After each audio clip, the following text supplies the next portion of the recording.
committee, civil society head across this country. We are so humble, grateful to welcome you all to this all-important launch. This is a very historic moment for the council and for civil society organization called across this nation, is showing that we are not just talking or reminding government of own moral and constitutional obligation to the citizens, but at the same time providing needed interventions. So over the past months, there have been vigorous, intentional approach by the council led by the national chairperson, and through which we say we because it's owned by all civil society. It became successful through the Open Society Initiative, OCWA for short, provided a one-year grant to the council in the tune of 80,000. And the project focuses on strengthening and supporting local CSO organizations' capacity to effectively engage through awareness and advocacy to hold government accountable to ensure that there are available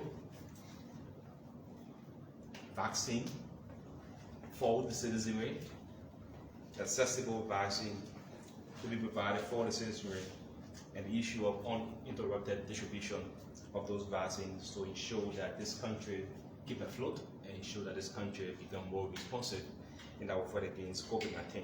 The project will also ensure that civil society receive small grants and the needed capacity development framework that will allow civil society to become very more progressive in terms of how they respond to COVID-19. So the council go on over the period will provide resources to retain CSO across these nations, at the same time provide additional resources to human rights defenders throughout the country, but it's not much.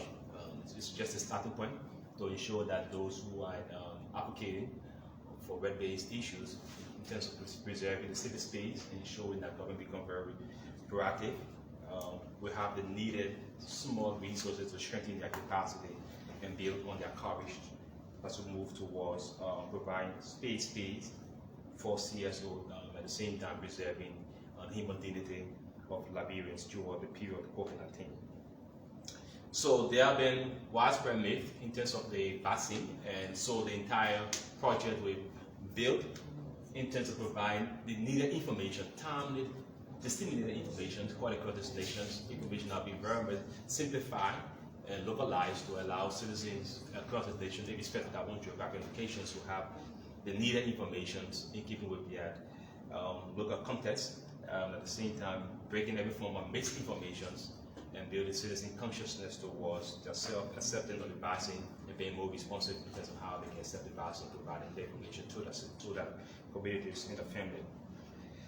So you know that our country, although the country is trying in terms of our own performance, well, there have been some extremely tough time when it comes to the issue of COVID-19. For the period of 2020 to 2021, Liberia recorded 209 confirmed cases. And at the same time, we also reported 85 confirmed deaths.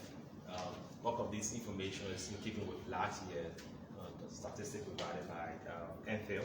So this year, we haven't done much in terms of reach out to NFL. So we don't know the gap now between last year and this year. So at the same time, there have also been some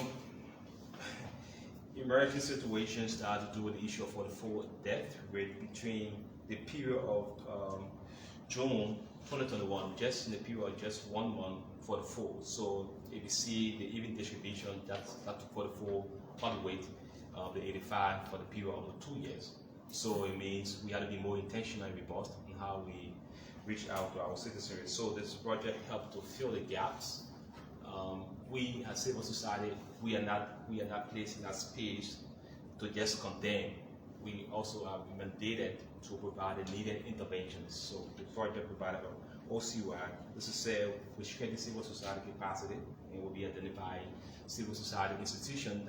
We'll be sending out call for proposals, and there will be independent committee that will be vetting those applications, and henceforth qualified institutions will be awarded the grant, and there will be strengthened monitoring evaluation process to ensure that they are in full compliance. Because profiling image building is very important when you're working with international institutions. The more we need additional resources, it becomes our own moral obligations when we receive definite resources to account for those resources. So we'll be encouraging civil society will be applying what they call, hopefully by next week, will be placed out to be very much intentional, sincere, and see themselves as owner of those resources to be receiving. So at the same time, there will be a monthly disseminated policy brief in terms of the country performance, in terms of human rights related issues, and at the same time, as it relates to government CSO joint interventions in tackling COVID-19 related issues. So friends, partners, fellow Liberians, thanks for coming, and this is your project. Let's hold the project, and together let's move on to ensure that we defeat COVID-19. God bless you. Thanks.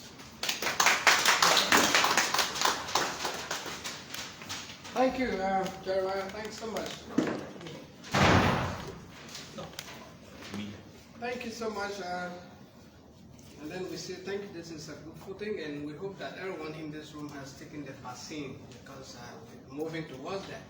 So this time we have time for a few questions. If anybody has one. Okay. So. Okay. So questions from CSO, questions for the media, if you need additional clarity. So, Yeah. yes, indicating So yeah, you still know your name, the institution you represent. yeah, issue of only then indicating the top person that you put a call for proposal. I want to know which platform. So when you say all the necessary media related platforms, one, electronic, we have a Facebook page, we'll be using the print media, which is newspaper, we'll be also be using the radio, so I should reach out to three to four radio stations, and it'll be done for the period of 1 week. So we will, if just in case it is the first one, the first day, second day, we hope that before the end of the 5th day, you receive the information. So it's intended to ensure that the process is transparent and it's owned by everybody. It shouldn't be a team, it's our team. Yeah. Thank you. Yeah, my name is Chi, and the Listen, Chief. Child Educational Aid. I want to know in how many counties. 50 counties.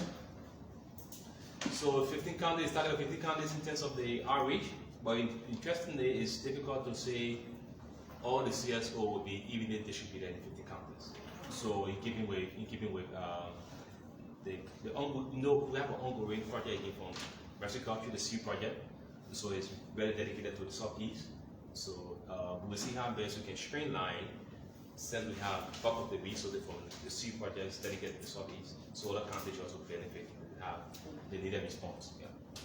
Yeah. But if you only if county from the Southeast provide a proposal that is really appealing and demanding, will also benefit because they are from CSO.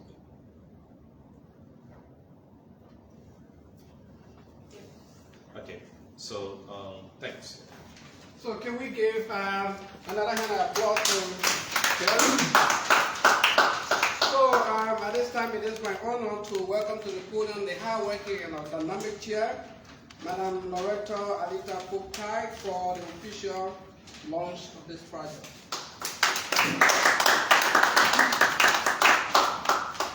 Thank you so much. And this is a very, very short event because time is not in our favor. We want to actually get the work started, and we want to say we are happy for this great start. It started with Mercy Corps. We're able to develop all of our policies. So over the period, will benefit our member-based organization. So today we can say that we are proud as the National Civil Society Council that we will be implementing through our member-based organization. Even though the money is not big, but I think it's something that we must appreciate because it's around creating awareness. It's around us knowing that we are moving to a point not just only to wash hands, but you will need a vaccination card, for travels. I just saw in my email that I'm about to travel, and then the organizing entity is asking me for my vaccination card. So I was thinking whether it's the one on the flying sheet that Mary Brock gives at GSA, or whether it's the one on a hard card. So we don't have those information that we need. So what we want to say that how can we strengthen our work with infill authorities involved so we have the information out there. You don't have to wait last minute of time when you're about to travel, then you're running all over, for these necessary requirements. So it's needed, but you need the right information. Whether you want to take the Pfizer, whether you want to take the AstraZeneca, whether you want to take the Johnson & Johnson, the right information should be given to you so that you make a choice. We are not coercing anyone to do the vaccine, but it's very, very important that you do the vaccine because we are moving to a world where we have to live with COVID-19, and now the coming of the Omicron, we have people still traveling, our airport is still open, and we are visible, are very, very vulnerable to all of these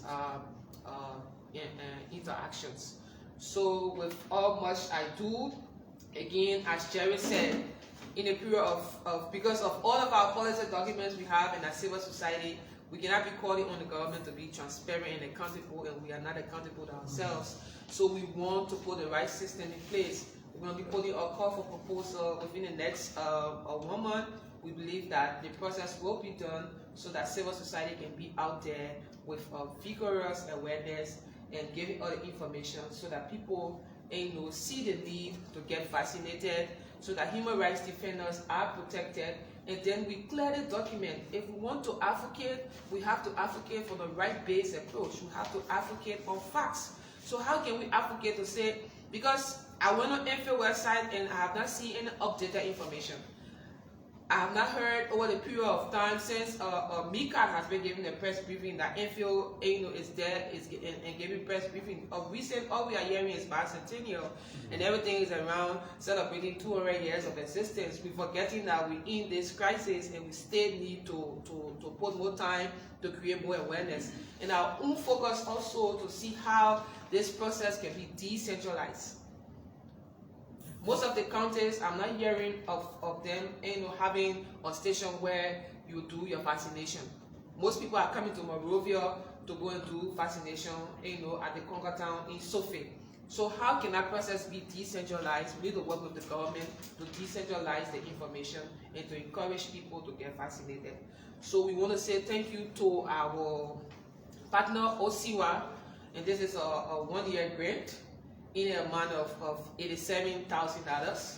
So we're going to be working between now and December to end this work, and we want to say the work that we will do is going to create more visibility so that others can also apply for more grants in other areas to support our member-based organization. So on this note, and on behalf of the National Civil Society Council of Liberia and our member-based organization, I want to declare this OSIWA project officially launched. Thank you.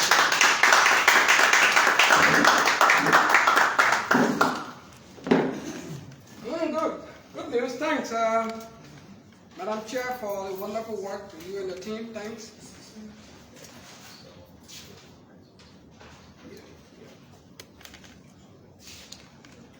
So thanks so much.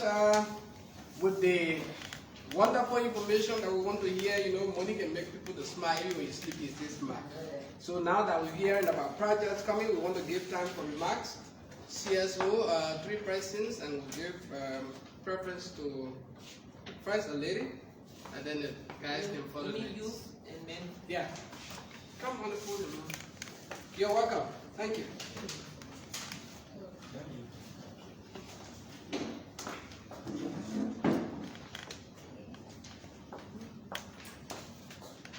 Good morning to all. Good morning. My name is Veronica Johnson, and I work for the Positive Change Women Investment Initiative, and I'm currently the elected and inducted chairperson for Bomi County CSO Council.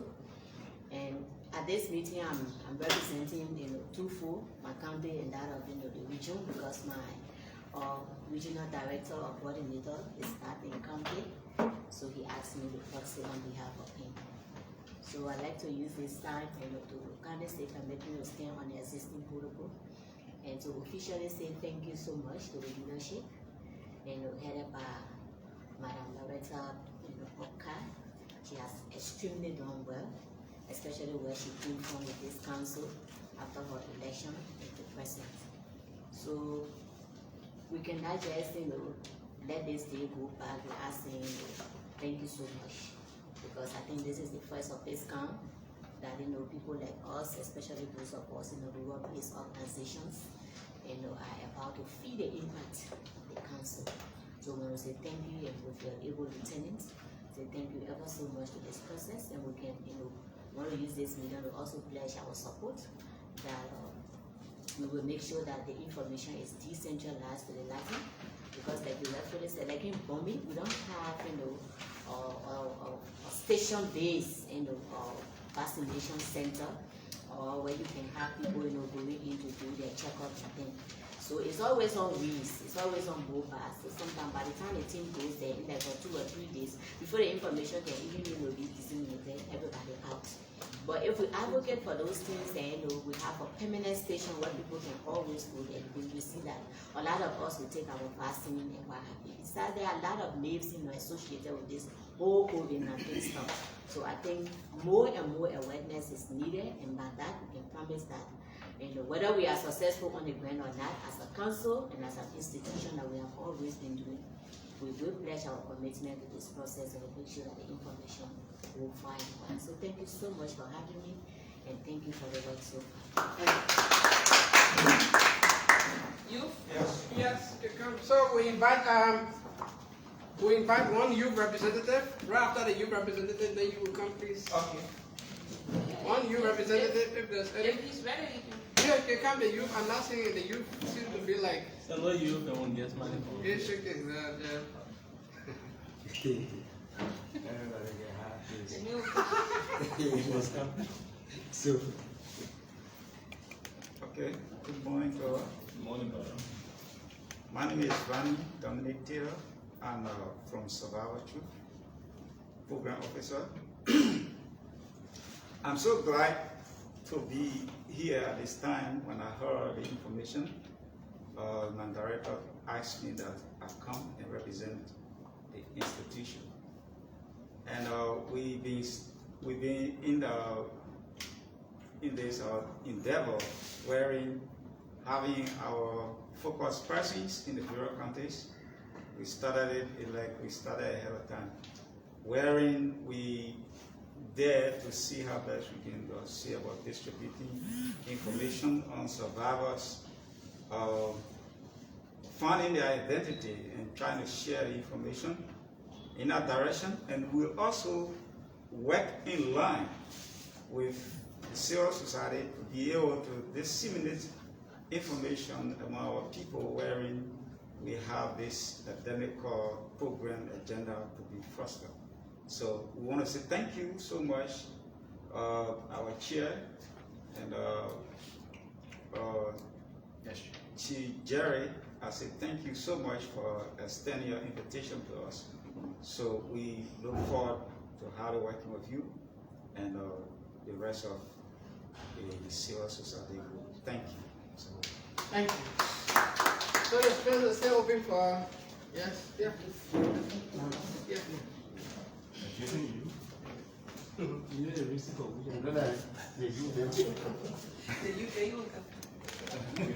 Yeah, I just want to stand on this protocol about take the conversation out of the room a little bit and say thank you to the council. I think this is the reason why the Civil Society Council was established.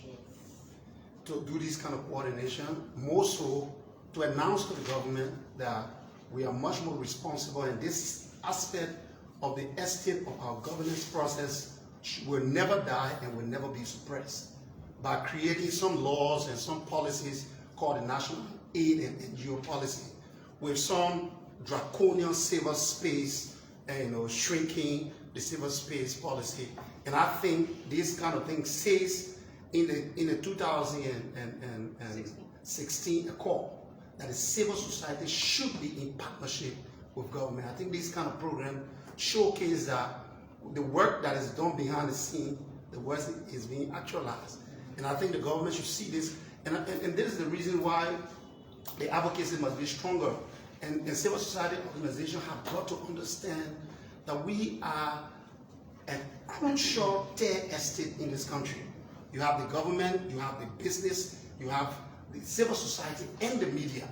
No estate should at any point feel superior over the other estate. We coexist to push the governance sectors in the country, and I think management of this grant and showcasing that we are able to push our governance and be accountable to ourselves, so that we cannot give what we don't have. We cannot be holding other people accountable when we are not. So I just want to say thanks, and I think the government should see this as a point to have a dialogue on the aid, the national aid and NGO policy, and to squash some of those phrases. And this is a serious conversation that is overdue and that should happen.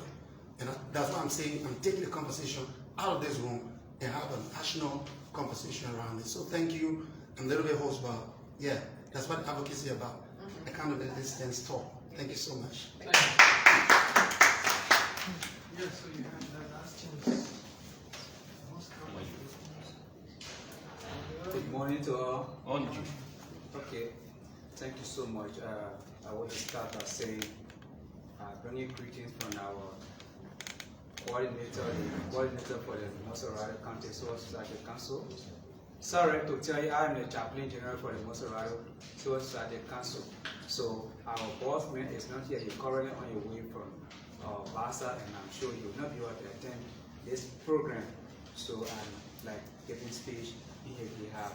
So our chairperson will say thank you so much, and our SG and the rest of the civil society group.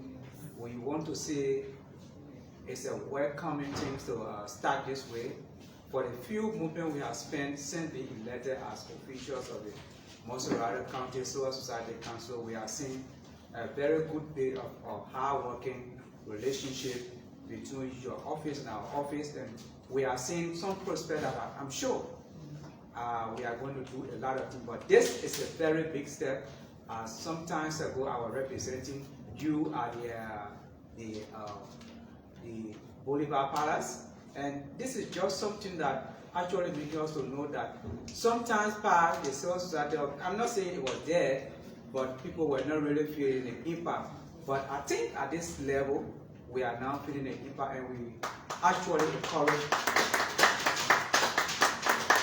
actually telling us the civil society organization to actually encourage this chairperson, so that we promote the ideology that she had and we'll be able to showcase ourselves. I don't think civil society organization should be going somewhere. People say, oh, yeah, leave them. But at this time, I think when we are going somewhere, people can give reference to us. So we want to say thank you and God bless you. So thanks for the wonderful remarks. We now turn to both of things. Go Gary. So thanks to the rest of the participants for coming, which we appreciate.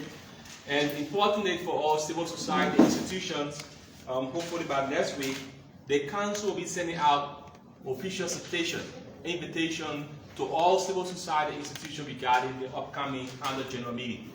At the annual general meeting, there will be intentional revision for the council constitution. There will be also the validation and approval of current policy framework supported by EU through Mexico. So you know the council is not NGO. Before you implement any policy, if you find out what CSO heads should meet, review those policies, approve those policies before the secretary can implement. So when those policies impact everybody. So I want to say next week we'll be sharing the citation, and we hope that you can work out your trousers, your shirts, all the sleeves out, and get ready to come to the designated venue will be providing. There will be small little taxation for registration, but there will be no CS membership registration, because we want to make sure that the amount for registration will be enshrined in the Constitution. It should be based on the secretarial perception about what constitutes CSO, CBO. It should be a true amount, quite across, and at the same time represent your own suggestion. So I want to say thanks for coming, and we believe that with our unity in purpose, we know that we can defeat COVID-19. I want to say happy International Women's Day to all our brothers and all our sisters next Tuesday. I want to send our own word of peace to our brothers and sisters in Ukraine. God bless you all. Thanks, y'all. Thank you. Thank you so much. I will take it. Yeah, we will take good photo. Especially so, Let's you know, go back.